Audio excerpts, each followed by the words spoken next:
So, David, we are here talking about our initial impressions of the game Fire Emblem Echoes. I was supposed to say Fates. God damn it, dude.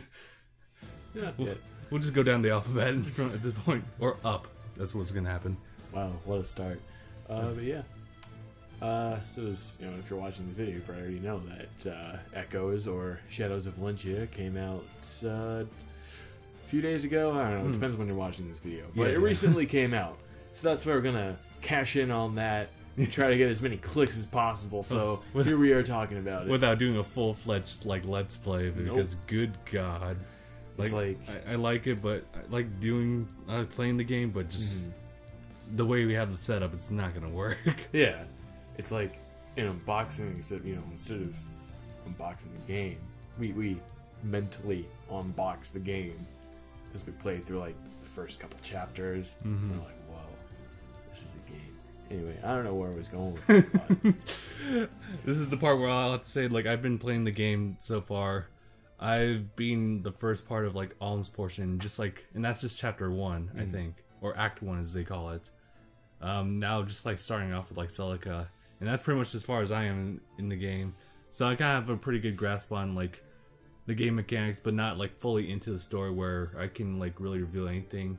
Well, I mean, I can reveal this or that, and it probably wouldn't be anything you haven't seen from all, the first 45 minutes of Fire Emblem Echoes. I've just been, sprawling throughout for the past couple weeks before the initial launch of the game. But, as far as my thoughts on the game, it's definitely different from Awakening. Just there's only really 2 games throughout the 3DS lineup, and then we include Echoes, but it's definitely different from Awakening and Fates, not just by the game mechanics, but story and everything. And I'm not sure if it's because of the fact that it's a remake of Gaiden, but it just feels much better than the 2. I think the real question is it anime? No, not too much. Not too much. I mean, there's a little hint of it. I mean, you're gonna find one character who is someone you'd rather not have on your party, but she's an extra unit that you'll need anyway. Yeah, she's just very anime shallow. People like to call her kind of like an unpolished Tharja. Tharja's already unpolished. But I guess it makes sense, right? Because it's a remake of a game before anime seeped into Fire Emblem, right? Which, certainly, take that as you will. I mean, I love Awakening, I love Fates. It's just there are certain elements, certain anime elements in both of those games that I think really just take something away. But no. So I should say that I have yet to actually play Echoes, mainly because I'm too lazy to actually go out and get myself a copy, and I don't have enough space on my DS to download the game, and I'm also too lazy to get a new memory card for it, so, there's a dilemma. But I'm also still in school, so I've got finals coming up, and I've got 2.25 weeks to crank out 2 final term papers, so I'm gonna get those done before I even get anywhere near Echoes and let that destroy my life. Unless you wanted to get afterward. Yeah, the day I submit my final term paper is the day I actually go out to GameStop and get myself a copy. Yeah, okay. But I did want your opinion on one game mechanic that, of course, I haven't played it, but I'm aware of. It's the mechanic that lets you go back a turn if you lose a unit. Oh my gosh, it's a lifesaver. I've only used it seriously just once, and that's right before you finish Alm's Act 1 and then move on Celica, because there is a unique item that you would like to get, but in order to get it, you kind of have to really play with the enemy units a bit, and mainly one, because if you kill that one, the map's already, or at least your ability to get that item's gone. So there was a time where I was on the map where I was setting my units up, but then this enemy unit who I was trying not to kill kept coming to my main force instead of the Pegasus Knight I was trying to bait him with. And so and also the fact that one of them died too. So when your units die, even on classic mode, you can use Milla's turn wheel to turn back time before that happened. And as far as I can see, you can pretty much go back as far as the very beginning. I'm not sure if there's too many restrictions other than there's like you only get 3 charges per map. You decide to go on. Yeah, I mean the problem I had conceptually with it, and like I can't form a real opinion until I actually play the game, is that it's one of those things that kind of takes away from the tactical element of Fire Emblem. And by tactical, I mean like in a game like Fire Emblem, every decision you make should have a negative consequence. Or there should be like cost-benefit analysis to every decision that you make, you know? Like in classic Fire Emblem, you have powerful weapons, but they have less charges than, say, iron weapons, which are, you know, weaker than silver weapons, etc., etc. And as far as like permadeath goes, I think the tactical decision there is, you know, you can lose a unit, and you can still complete the game, because in most Fire Emblem games, you have more than enough units to create an army. Or you can make the decision to do a soft reset, get that unit back, and start the map over again. So that's the tactical decision that I thought made Fire Emblem interesting when I first got into it. This, I think, you know, it gets rid of that tactical decision, right? Because there's no point in soft resetting and starting the map over again when you can just use this item and go back 1 turn. And I realize maybe for more inexperienced players, more casual players, it's a bit more tactical because you only get 3 uses per map. But I feel like, I mean, obviously someone who's more experienced in Fire Emblem can just choose not to use it. But, I don't know. Like, I'm going back and forth in my mind because I think this is also just like a better compromise than casual mode. And yeah, I'm gonna be the elite purist who says that casual mode is fucking stupid. I just think it is. That's the ultimate, like, removing tactical decision making from a tactical RPG, and at that point, it's not an RPG anymore. It's a storytelling. It's a visual novel basically. Okay. But anyway, my take on it. Now that you've mentioned, there are a lot more mechanics that they add in to kind of compensate for certain aspects that were lacking in previous Fire Emblem games. Like, for example, the availability of like experience points, and also again, like, every decision counts on the map, otherwise you might lose a unit unless you soft reset. Of course you can definitely like opt out of using them entirely. There's definitely the ability to earn experiences through the low dungeons you can actually explore. There's only a few of them, but you can level grind just going off of that. yeah. What's interesting though is whenever you like walk to one point in the map, it counts as like, I guess, a day of travel. So if you just walk back and forth without doing anything, it just counts as a day. I wonder if that would end up counting at the end of the game, whether like if there's like a time limit, which would be interesting. But as far as I know, I haven't seen that yet. As far as the dungeon crawling stuff, you can definitely skip that as far as like giving yourself a challenge. You don't want to like earn too much experience. Yeah. And if you do just like kind of rush through it, you'll find a lot of difficulty, especially if you don't spend at least like maybe 1 round just going into the dungeon, just battling enemies to level up. It's actually pretty challenging in that aspect.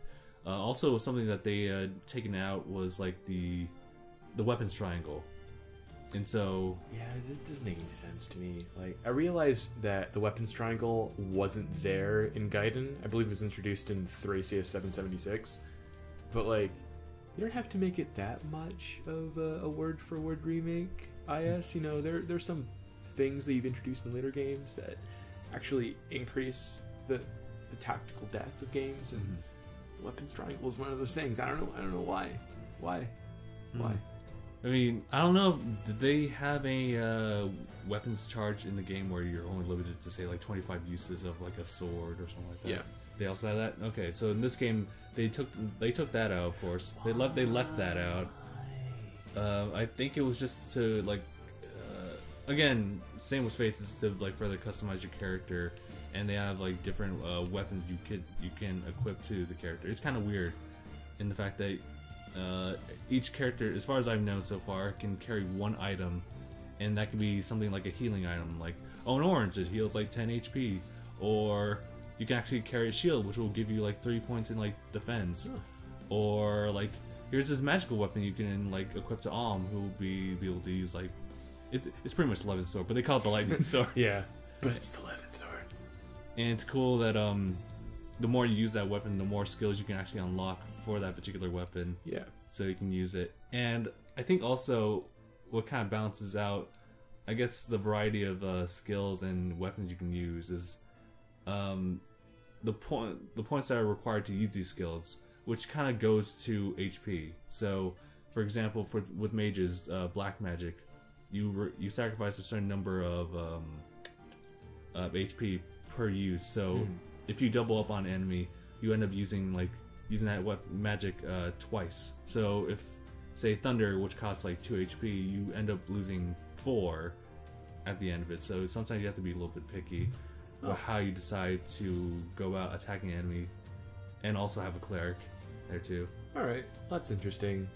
Well, now that you've kind of elaborated on that, I think it's kind of cool that this game kind of, it made it a bit more. It's still continuing to make things accessible to a wider audience, which is cool. I love the fact that more people who never got to experience Fire Emblem are getting to experience, especially those who are introduced by Awakening and are now kind of being pushed into a game that challenges them a little bit more and forces them to use those strategic and tactical thinking skills that, to be honest, you really didn't have to use in Awakening or Fates, unless you're playing Conquest pure without DLC. But hey, what are they doing?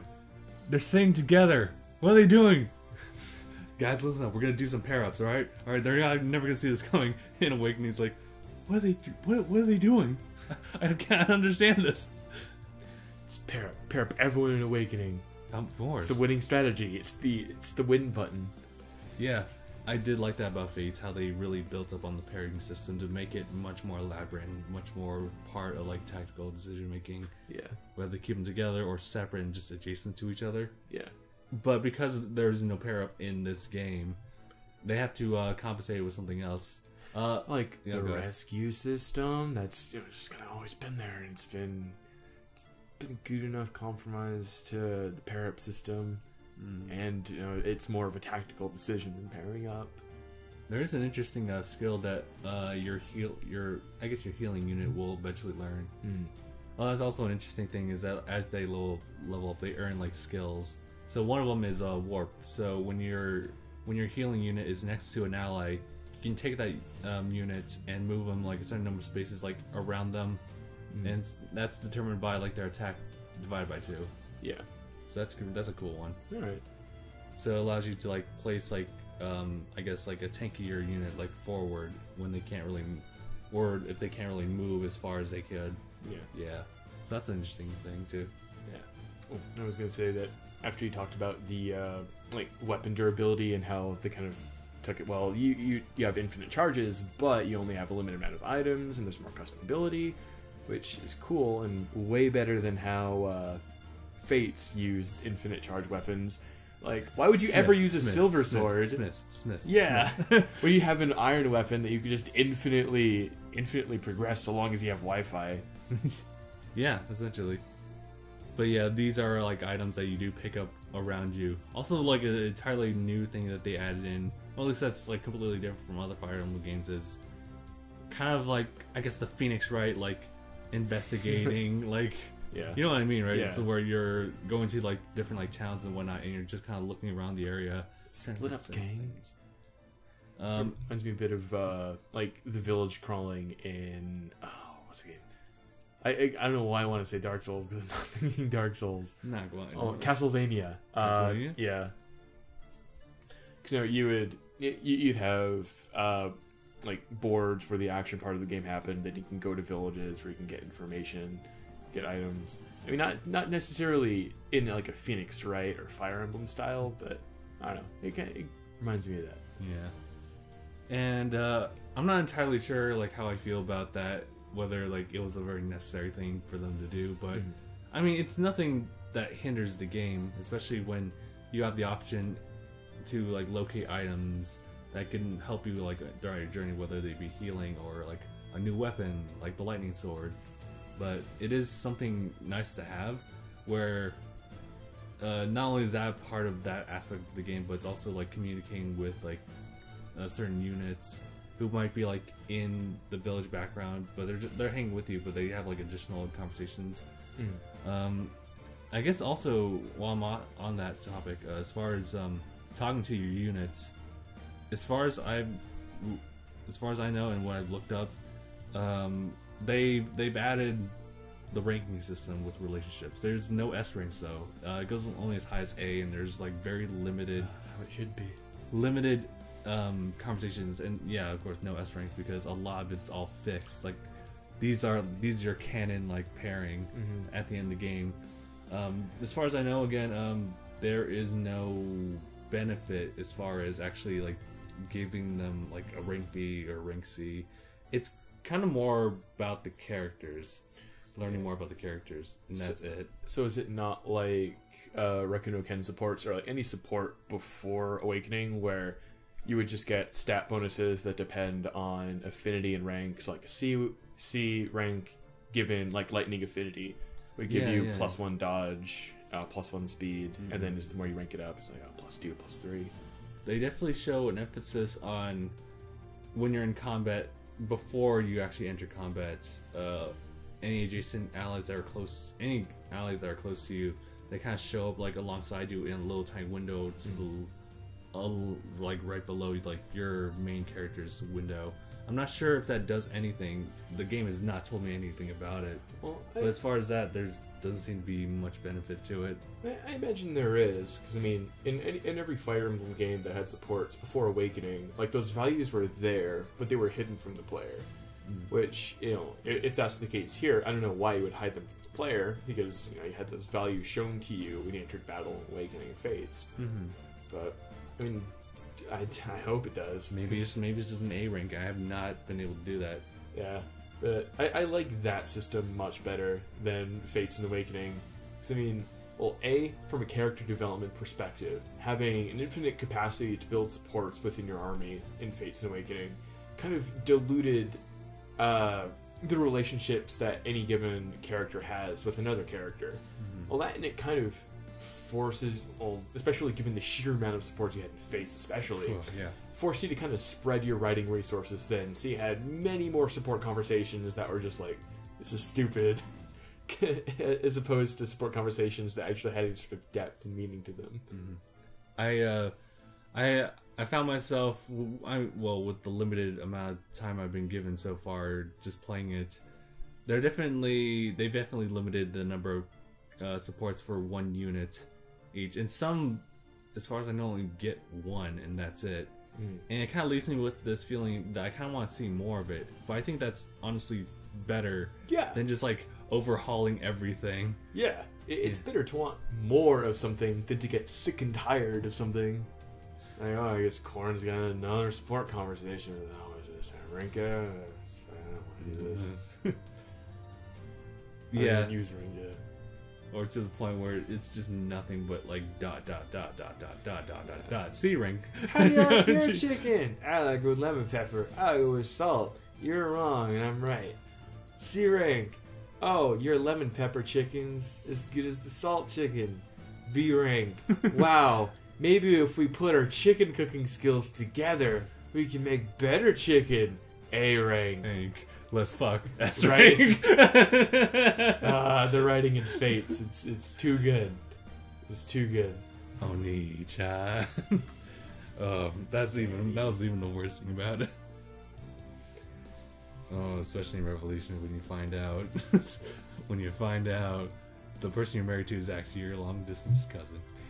It's not an incest, we were separated. Actually, no. That one's straight incest. That's not straight incest. Not thinly disguised incest, like you would with the royal family. Oh, I technically adopted. It's kosher, and then the morality of it all gets even murkier when you try to romance Elise or Sakura. I'm technically 18. I don't look 18, but I'm there. Nothing. You're 14. This is a Japanese consent. I get what version of the game you play. I get Japan. 14 is consent, not for us.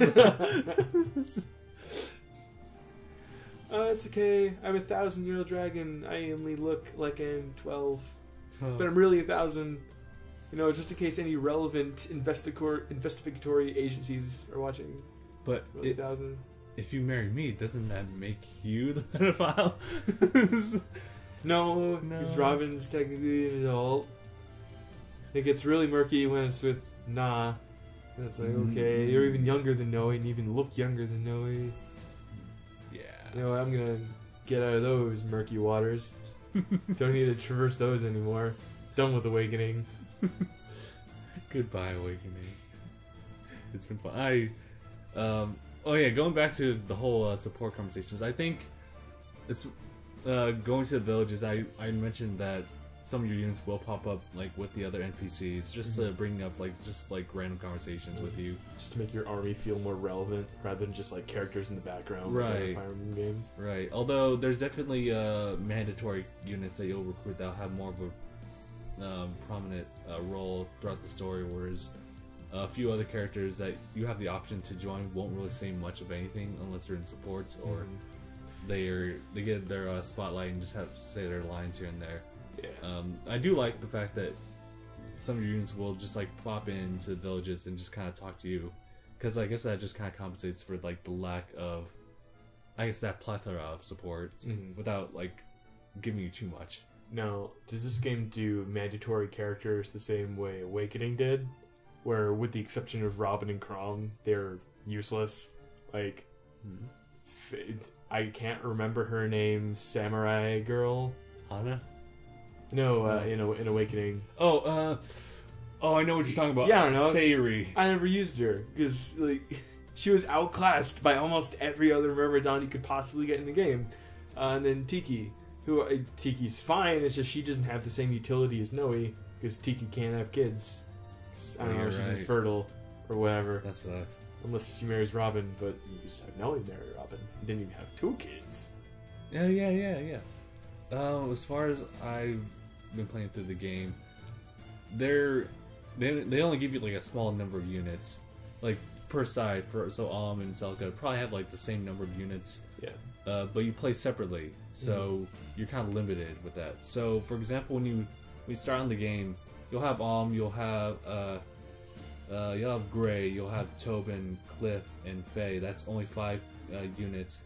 And when you get to a certain point, like really early on in the game, you can like reclass your friends who are like just base villager class. After level 3 or something like that, they can change it to like certain select things like a mercenary, archer, cleric, or Pegasus warrior, or a mage. And if you spread out evenly, you'll find that like, oh, I don't have a cavalier, or I may need like an actual cleric if you chose like a Pegasus knight, and they'll give you, they'll just give you like 1 cleric and 1 Pegasus knight, but they kind of give you units kind of scarcely, I would say. It's not the unit fest is in Fates. Right, it's not unit festive. It's I mean, they'll give you like kind of duplicates if you decide to not reclass your villager friends. And I guess that's depending on like how you want to play it, but they kind of give you characters that you might be more interested in. I don't know if there's any kind of stat advantages like one has over the other. Maybe because I over leveled like my I guess my friends instead of all these other people that I would meet later on.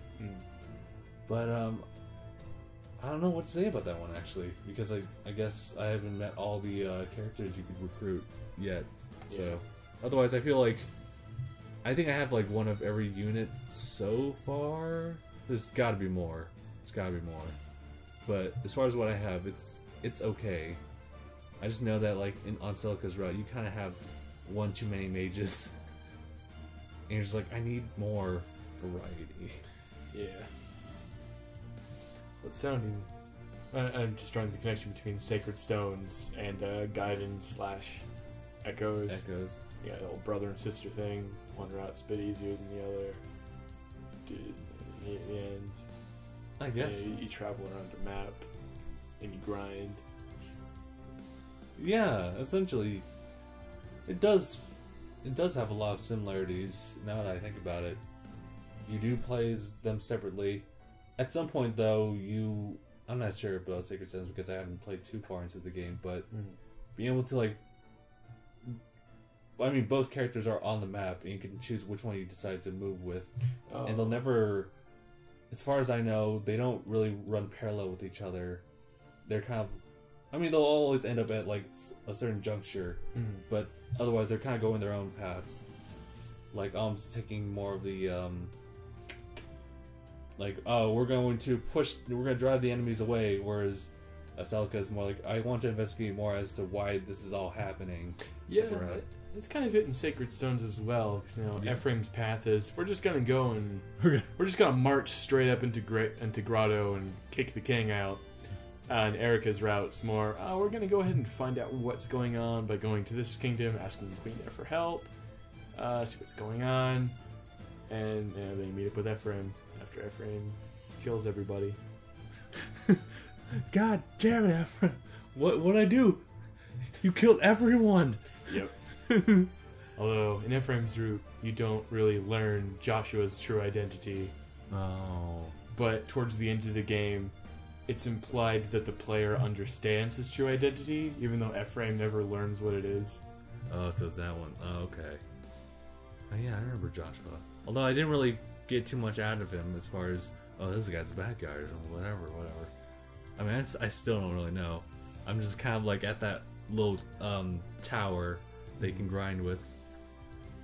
I'll stay there for a while.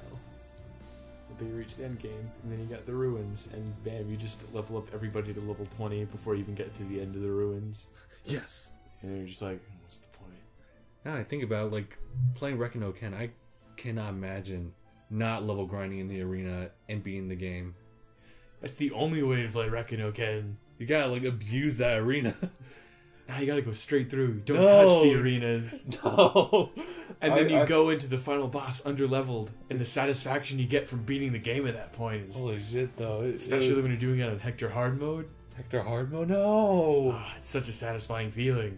But that would kill me, because I mean, I got Mario Kart in my life right now. I gotta focus on that, man. I don't need to, like, deal with the RNG goddess and its full wrath. Yeah. Want even the odds. But you cannot tell me that you vastly prefer the new RNG system introduced in Fates to the one that was there in Rekino Ken. I can't say I support it at all. The Fates RNG is ridiculous.